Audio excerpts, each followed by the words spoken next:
Hi, welcome to my fourth video demonstration of the robot tag project using reinforcement learning. So far, after training this evader, which is this pink one right here, to run away from this pursuer, so the green one, for 30,000 training episode on this relatively difficult rock map full of obstacles, I was able to obtain the following training curve. So as you can see, as training goes on, the accumulated rewards for both the training phases and the test phase gradually increase as well. As you can see, the evader gets stuck a lot less, as indicated by the negative slope of this stuck curve here, and it was able to survive longer on the map. Survive, and it was able to survive on the map more and more for 45 seconds on the map without either getting stuck by an with, uh, without either getting stuck near an obstacle or getting tagged by the pursuer. So this is the blue curve, essentially. And as you can see, the average time survived by the evader on the map also increases as well as the number of training episode goes on. Regarding the proportion of the action chosen, this is kind of weird because essentially when the adversarial pursuer is on either side, the evader chooses to go straight regardless, which is weird because you would expect it to go left more when the opponent is to the right, or you would expect to go right more when the opponent is to the left. However, it chooses to go straight usually. When the opponent is in front of it, then the evader chooses to go straight a lot less and would choose to turn on either side more.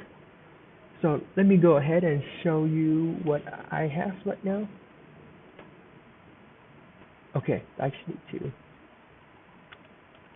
Yep, just zoom in and yep. So as you can see, right now we are in the first testing phase. So both the evader and the pursuer has learned some pretty good policy regarding obstacle avoidance. As you can see, yeah, sometimes the evader still makes some really weird choice where it would choose to move toward the pursuer for some reason, even though I strictly made it to learn obstacle avoidance and stay away from all obstacle at all at all costs. But sometimes it still chooses to move toward the pursuer for some reason.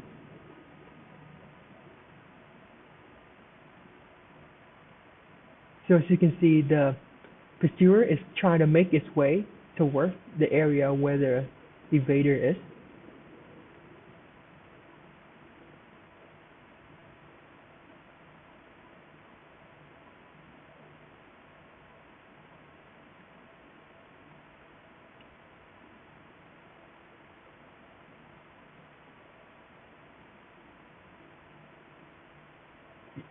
So the evader managed to survive on that map there.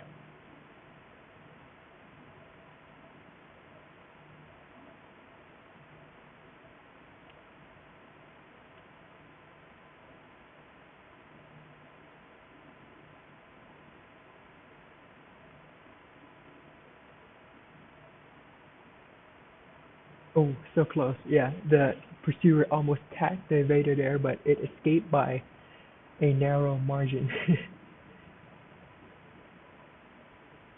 So you do see some intentionality there, as the pursuer does try to make its way towards the location of where the evader is, while dodging obstacle along the way. Meanwhile, for the evader, it actually tries to stay away from all sort of obstacle, regardless of whether that obstacle is an actual obstacle like these pillars here or a wall, or if that obstacle is the pursuer itself. So it just try to stay away from all sort of obstacle and try to hang around like relatively open area far away from the pursuer. Yep, so I don't know why the evader tries to follow the pursuer. I think this has to do with um, a weird emergent behavior that emerged uh, as a result of my reward function, because I do give the evader some reward for keeping the pursuer behind itself. So that's probably why. I think what happens there is that it try to move toward the pursuer, but so that it can try to stay in front of the pursuer at all costs. So so it knows, because it knows by doing so it gets a positive reward. So I think that's a bad behavior that it learned through my reward function. Yeah, so it happens again there. So I think I should just go back and just make it like try to stay away from the pursuer at all costs.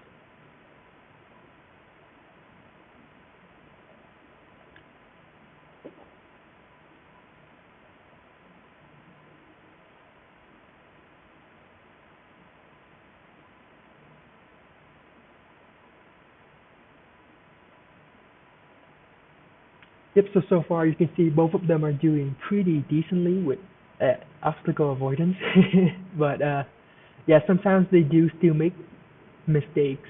Oh, I do think that to promote more robust behavior regarding obstacle avoidance and just better performance overall, I do think that we need to expand the state space um, to allow more detailed perception and more robust action to choose from.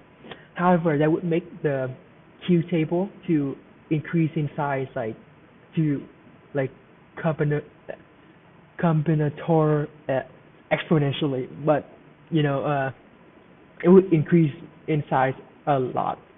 So I'm not sure if that's the approach to use. I feel like if we switch to using deep reinforcement learning, using a neural network to learn the Q value instead, that would help. But with the simple vanilla Q learning algorithm using the Q table, making that detail of a state space would make the memory usage massive and make learning overall computationally intractable.